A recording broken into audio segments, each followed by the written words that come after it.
When was the last time you compared your Salesforce costs to anything else? If the answer is never, guess what? Salesforce loves you because you're probably overpaying. Here's the reality. Salesforce is the most expensive CRM on the block, but that doesn't mean you should pay more than companies just like you. The secret weapon, benchmarking. Find out what others are getting. 20% off unlimited, free sandboxes, better terms.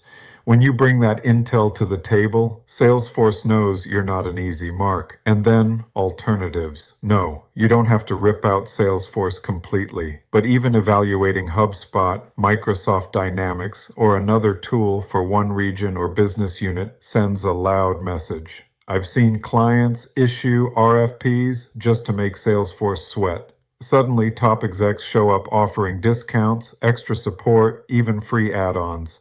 Why? Because nothing scares them more than you looking elsewhere. Bottom line, benchmarking is your evidence, alternatives are your leverage. Even if you never plan to leave Salesforce, act like you could. That's how you flip the power dynamic. Follow me for more strategies to keep Salesforce and every vendor honest.